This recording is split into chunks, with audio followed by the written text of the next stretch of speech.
तो दोस्तों आज मैं बताने वाला हूँ आपको कैसे आप पेन ड्राइव को बूटेबल बना सकते हैं और उस पेन ड्राइव से कैसे आप विंडो इंस्टॉल कर सकते हैं लैपटॉप या कंप्यूटर में। तो उसके लिए क्या करना, आइए चलते हैं देखते हैं इसको। सबसे पहले आप गूगल क्रोम को खोलेंगे और यहाँ पे आपको लिखना है डाउनलोड रूफूस। तो दोस्तों ये वो लिंक है जहाँ से आपको रूफूस ये सॉफ्टवेयर डाउनलोड करना है, जिसके थ्रू आप इस पेन ड्राइव को बूटेबल बना सकते हैं। इसको आपको क्लिक करना है। क्लिक करने के बाद आप इस पे आएंगे, नीचे इसको ड्रैग करके लेकर आएंगे और यहाँ पे आप डाउनलोड सेक्शन में आएंगे। यहाँ पर आप देखेंगे अलग अलग प्लेटफॉर्म के आपको लिंक दिए हुए हैं। तो हम विंडो 64 सिस्टम है तो हम ये वाला लिंक सेलेक्ट करेंगे और इसको क्लिक कर देंगे।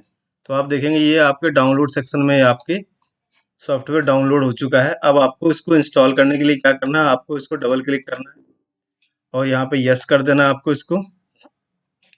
तो आपके सामने इस तरीके से एक विंडो खुल जाएगी जहाँ पे आपको अपने सिस्टम में पेन ड्राइव लगा देना है। तो ये पेन ड्राइव आपका सेक्शन वाला पार्ट है, यहाँ पे पेन ड्राइव का सेक्शन दिखेगा और यहाँ पे आपको क्या करना है, जो आपके पास विंडो जो भी विंडो है 10 है 11 है या 7 है, उसकी फाइल जहाँ पे रखी है आपने, आपको उसके अंदर लेकर के आना है।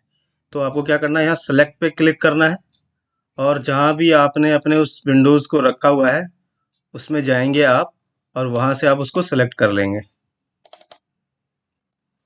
उसके बाद आप इसको क्लिक करेंगे ओपन पे।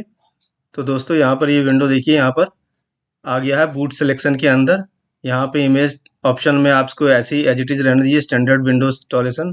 पार्टीशन इसकी में यहाँ दो तरीके से इंस्टॉल होता है, जीपीटी और एमबीआर। इसको जीपीटी में आप रहने देंगे और यहाँ पे जो वॉल्यूम लेवल, आप इसका नाम चाहे तो कुछ भी चेंज कर सकते हैं। जैसे कि आप विंडो इंस्टॉल करें तो आप इसका नाम लिख दीजिए विंडो 10। उसके बाद दोस्तों आपको क्या करना है, रेडी पे आपको अ, आना है यहाँ पे और यहाँ स्टार्ट जो लिखा है तो आपको स्टार्ट पे क्लिक करना है। तो आपका ये सिस्टम अभी रेडी है बूटेबल बनने के लिए, बस आपको स्टार्ट पे क्लिक कर देना है। यहाँ पे ओके करना है। यहाँ पे आपके पास अगर इस तरह के कोई ऑप्शन आते हैं तो ये बता रहा है कि आपका एक अकाउंट भी बना देगा, यूजर अकाउंट। किसी भी नाम से आप बना सकते हैं, आप चाहें तो इसका कुछ भी नाम रख सकते हैं, एचपी रखना चाहें, यूजर रखना चाहें, स्टूडेंट रखना चाहें, कुछ भी आप रख सकते हैं नाम। जो नाम रखेंगे वो नाम से आपका एक लॉगिन क्रिएट हो जाता है इसके अंदर।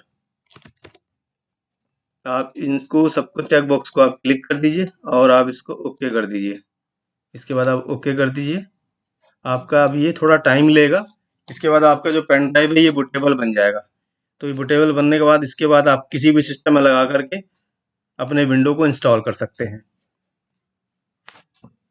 तो चलिए देखते हैं थोड़ी देर इसको, ये आपकी पेन ड्राइव को बूटेबल बना रहा है। आपको थोड़ा बस टाइम लगेगा यहाँ पे, बूटेबल जब तक बनाता है। आपको इसको कुछ भी नहीं करना है अभी, बस को ऐसे ही छोड़ के रखना है। इस प्रोसेस को होने देना है पूरा। जैसे ये प्रोसेस हो जाता है आप फिनिश कर सकते हैं, इसका फिनिश का ऑप्शन आ जाएगा यहाँ पर।